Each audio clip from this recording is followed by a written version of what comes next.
This is Talk of the Town, a weekly program featuring community events happening in and around Northeast Michigan, with your host, Nancy Smitham, and get the latest news from Alpena Community College with Dr. Olin Joyton. And now, today's Talk of the Town. Good morning and welcome to Talk of the Town. I'm Nancy Smitham. My first two guests today are Ed Itcock and Tom Rose, and they're both here today to talk about the Blues Festival. And it's the 12th annual Blues Festival. Wow! Yes, we've had 12 of these. That must mean we're doing something right. And you are. And you know, Ed, this is something that's so important in our community. People think about people coming from out of town here to hear the blues music, but you folks do a lot more than just promote that one weekend, don't you? Yes, we do. We have an ongoing commitment to the music in the schools through Blues in the Schools, where we bring artists into the schools so that they can be exposed to good quality blues music. Well, and music in general, because they had cut the music programs in Right. our Oh, schools. yes. So kids that don't have a sports-minded ability, or they're not, Stephen Hawking with the academics, they have a way to express themselves. It gives them a way to do what they got to do. It's good. And I looked at your poster, and you have some great groups coming in. Not that you don't always, but this year seems to be exceptional. Tell us about some of those groups that are coming, Tom. Well, we have Chris Crown and Friends. They're local guys that are going to open up the show for us. Chris Okay. Crown's big supporter, and everybody loves Chris. He does Okay. great. We have Big Smooth and the Hellraisers. They're after Chris at 2 p.m. They're really a good band. Those guys They're out of rock. Detroit. Out of Detroit. They call themselves old school blues, old school rock and blues, and I can testify that they are all old. Yeah. and Hence the name the Hellraisers. and they all have at least a GED. Okay, and they rock. After that, we have Pet Crow. Now, we had Pet Crow last year, and we had such a great response to them Oh, yeah. that we had to bring them back this year, because one of the things about Pet Crow is They're young. kids. Yeah, they're young. Last year, there wasn't one of them. There's 3 of them in the band. There wasn't one that was over 16 years old. Wow. 17 this year is the oldest age. And believe me, if you close your eyes listening to these guys, you'll think you're listening to some old seasoned blues veterans. It's really Wow. amazing. They really are talented. awesome. And then we have the Steve Hilliger Band coming after that. Steve's a real good eclectic mix of funk and soul and blues and rock Out of Grand Rapids, out of Michigan. Grand Rapids. And Steve Okay. actually used to be a DJ on CMU. Oh, okay. So he's quite familiar with this. Then we have, of course, Thornetta Davis out of Detroit. I mean, Ooh. people have been asking us to bring back Thornetta for years. So She's we been here finally do it. twice, and this will be her 3rd time back. Right, Terrific. and finally at 10 o'clock we have Kelly Ritchie and her band. Kelly Ritchie is best described really as Jimi Hendrix in a woman's body, Wow. with Janis Joplin crying to get out and Yeah, sing. she's got a great voice, and she's an awesome axe slinger. She just gets it done. Wow. Now, when can we come to hear the Blues Festival? When is it going to be held this year? It's Saturday, June 20th, Okay. the Alpena County Fairgrounds. Gates open at 10 o'clock, show starts at 12. It's $15 admission for the day to get in. I mean, you can't even go to the movies by yourself for $15. No. So we have all these bands. We have adult beverages and refreshments, and we have water and pop. We have food vendors coming. Okay. We'd like to see some other vendors show up if they're interested, somebody with jewelry or maybe things along those lines. Yeah, But no everybody's elephant welcome. ears, so it's too tempting. Okay.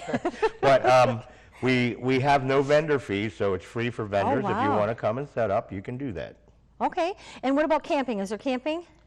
Yeah, well, camping is handled by the county, but we have on our website, alpenablues.com. If you go to alpenablues.com, you'll see all the information you need, and there's a page for camping. It will give you all the information you need to get a hold of the campgrounds. Normally, we would take reservations, but the county is doing that for the last several years, so we really have no affiliation Okay. with that other than to have it on our site to Yes, make it easier for people. We find that people, that's a very popular Yes. thing. Now, to- one to do. other thing I would like to stipulate is we also have a program called Help Stamp Out Hunger with the Blues. Yes. Now, we would like everybody who's coming to the gate to bring a non-perishable food item as a donation, but we also have drop boxes set up around town, and one of the biggest ones that we have is at Habitat for Humanity. Okay. So people can go into Habitat for Humanity and leave us a food donation. It helps us feed hungry people, and what we do is it gets distributed to all the local charity food organizations that help feed people. St. Bernard's, the Soup Kitchen, and everybody like that. So you're And that helping. would be yes, that would be a ahead of time thing, and then the day of when you come, please bring a non-perishable food item at that time too for deposit into our food boxes at the front gate. Okay. And that'll get you in.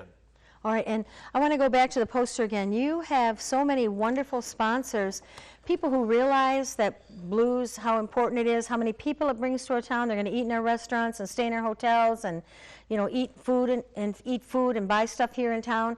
So those wonderful sponsors, I'd like to ask everybody to make sure that they please support those sponsors, and we do have room for some more sponsors. Yes, we do. We're always got room for more sponsors. Okay. But we would like to thank our sponsors wholeheartedly, and Yes. if you guys would patronize them, and most of you do already because it's local people and all the businesses, it's not just putting on a show. We're helping our community out. We're trying to do a good thing.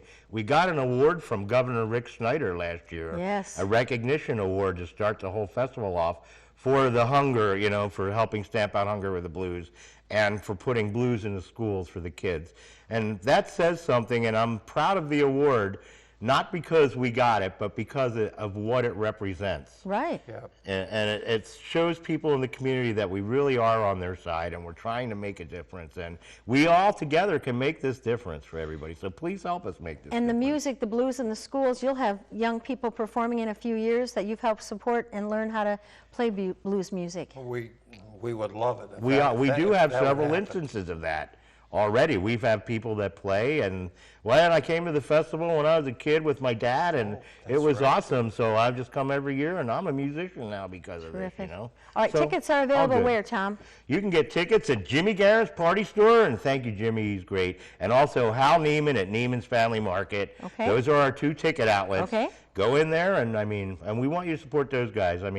We can't say enough good stuff about those guys, and you know, you're on distributors too, and Oh, yes. everybody. We don't want to leave anybody out, but you know, the ticket outlets, Hal Neiman, Jimmy Garrett's, that's where they're at. And they're available at the gate. Are they the same price? Yes, they are. 15 at the gate, Yes, too. they So are. once again, starts at noon on June Right, 20th. gates open at 10, starts Okay. at noon, Okay.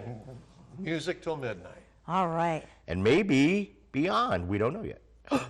Thank you both very much for being here. So Thank good to see you. you and hear the good news about the blues. Right, and we want to see you all get your face in the place. Yeah. Not only is it a great party and a great time, it's family entertainment, and believe me, we go and we help a lot of people whenever we can. So thank you very much for helping to support this cause. And Come see us. come see us and have a great time. Tell them Psycho Man sent you. Thank you. I'll be right back following these messages. Hi, welcome back. My last guest today is Brad Summers from Boys and Girls Club of Alpena. Hi, Brad. Hi, Nancy. As we're taping this, school ends next week. I suppose you're getting that club ready. You're getting crazy with all that summer programming. Yeah, this is the integral part of our year where the staff get together. We do a lot of team building exercises. Everybody kind of gets acclimated to what to expect for the upcoming summer.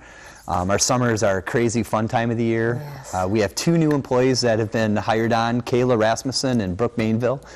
Kayla brings a Boys and Girls Club background. She worked at the Bay City Club, and Brooke used to be a Youth Volunteer Corps member. Ooh. And she was a mentor as well, so she has a lot of experience working with our club. So we're really excited to bring them on and get them acclimated and adjusted to what they can expect here at the Boys and Girls Club of Alpena, seeing 100 to 125 kids on a daily basis. So there's a lot of training with first aid, nonviolent intervention, crisis prevention, and a lot of very important imperative aspects to what we do Oh, to sure. to make the summer more enjoyable for the kids and much more enjoyable for the staff that works there. And you do so many fun things for the kids. We try to, during the summertime it's great because we can get outside. During the you have summer a we're kind of wonderful cooped up. location. Yeah, we're right on the river, so it makes it easy for us to go fishing. We can just walk out right outside the back doors. We could do bike path cleanups to help the city of Alpena with some of their maintenance needs, on the bike path right behind us. And then we can utilize the island and a lot of bigger fields that we have that the kids can go out and play kickball and baseball and soccer and you name it, they can go out and do. So we revolve a lot of the programming around outdoor activities and around field trips during the summer. And of course, the Boys and Girls Club now is air conditioned for the last couple of years, which has made the climate and the environment much more. Yes, with 125 kids, I would think so. Yeah, everybody breathes, and that all produces heat. So it's really nice to have, that air conditioning in there. Everybody just seems to get along a little bit better. But it just makes it the environment much more easy to get by and have fun at the club. And we just want to take a moment to pause to thank the community for your wonderful success of your fundraiser that you recently had. I've heard nothing but wonderful good things about how much fun it was, how wonderful the prizes were, how good the food was, how friendly and wonderful everyone was that was there. It just sounds like it was a great evening. It was, we had a lot of fun. Everybody that attended seemed to have a lot of fun, a lot of smiles on the way out of everybody. The board of directors did an amazing job with coming together with donations from local businesses and donations from themselves and from friends and family and everybody. It's a collaboration. One of the biggest items that we really put out to the people that attended and to people that support us on a yearly annual basis, we're a family. Boys and Girls Club, we consider everybody, even if it's 50 cents or 15 minutes of your time, you're part of our family. And that's important to us and to the board of directors and to our staff and everybody to know that when you do make even the smallest donation or anything, you are making an impact on a kid's life. Oh, yes. And that's extremely important because that's really what our mission is to make an impact on the kids and provide them with the skills and resources to make them more productive, responsible citizens. So any kind of giving, any kind of support is much appreciated by myself, by the staff, by the board of directors, and that helped make our annual raffle dinner event successful this year. Again, we're building on 2 years ago.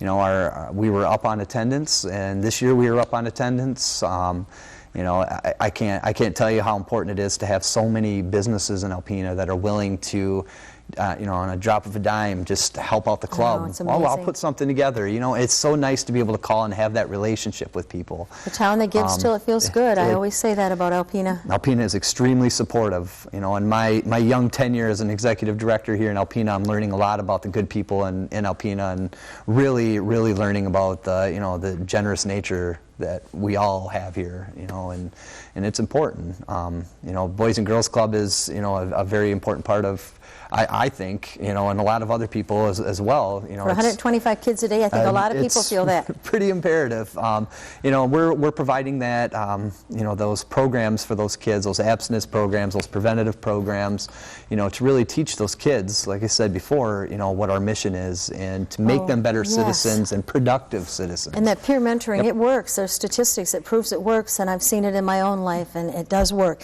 What are the hours for the summer going to be, Brad? Our hours for the summer are 12 to 6, Monday through Friday, Monday through Thursday, and then Friday we close at 5 o'clock. So we're open at noon daily and close at 5 o'clock on Friday and 6 o'clock every other day. So a snack at noon every day, Yep. and then lunch or dinner at 4 o'clock. Yep, lunch at 4. We have lunch at 4 o'clock. Lunch at 4.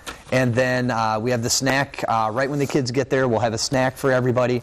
And then we also, Feeding Kids Ministry is giving us an opportunity to provide food bags for kids on Fridays. So if anybody is out there that's in need of food for the weekends or anything like that, we discreetly put them into backpacks or discreetly give them to the kids. And it's given us a great opportunity to partner with them and of course find more opportunities for kids to eat. We do have, there is a need in our community for that. And a lot of people are too proud to talk about it and too proud to ask, but if we see the need, we try to fulfill it, and partnerships and collaborations are a way we can facilitate that. And it's the easiest thing to do to get your children to be members of the Boys and Girls Club. Yep. Oh, it's absolutely. It's $10 a year, $15 for a family. And that's what we ask for a yearly fee. So it's, we keep the prices down so everybody can afford it. And it's just kids need to be there. I say that over and over when you go by and listen to the laughter when you're walking. Plus, those are the discretionary hours. People think kids get in trouble at night. Well, that's not true. It's when they're sitting home alone all day long by themselves or playing on computers, doing things they shouldn't be doing. Go there, fun, run, fish, field trips, golf. We're going to be doing some golfing. Yep, we have Ryan Herrick, our mentoring coordinator, is a pretty good golfer, and he's got some partnerships with some golf courses around town. And we're excited to be able to offer the opportunity for kids to learn how to putt, chip, drive, do these things, and then utilize some of the beautiful areas that we have here. We have some really, really, really pretty areas to golf and things of that nature. So it's very nice that we can partner and collaborate with them, and that we have a staff member who's dedicated to wanting to see kids learn how to do this. So. And there's a lot of kids that really want to learn. Well, summer's here, parents, while you're working, and keep your kids busy, keep them active, let them be hanging out with mentors and with children their own age and doing all the fun and good stuff while you're at work. 356-0214 is the number to call or stop in. I think if anybody stops in, bring your children, come for a tour. It's just wonderful to be there and see the excitement that happens there every day. It's a lot of fun. It's a lot of fun. Thank you very much, Brad. I look forward to talking to you next month. Thank you, Nancy. Thank you. I'll be right back with Don McMasters following these messages. Everyone, and welcome to Talk of the Town. My name's Dr. Don McMaster. I'm a Vice President for Workforce Development at Alpena Community College. And I have with me today as my guest Ken McQuarrie, who's a Marine Tech student at ACC. Welcome, Ken. Thanks for sharing. Thank you for having me. Appreciate it.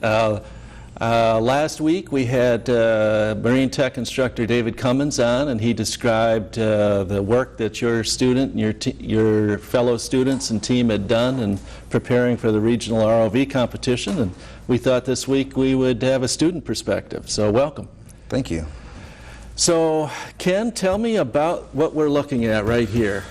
That is the Rumblebee tuna. It is our it is our competition ROV that we built this year for the regional and hopefully the international competition. Unfortunately, we weren't able to make it to that, but the students, Jason Bradley and I in particular, with help of a few other students, we built this contraption here, and it was a lot of hard work, a lot of dedication, but we were able to manage to get it in the water and perform half the tasks.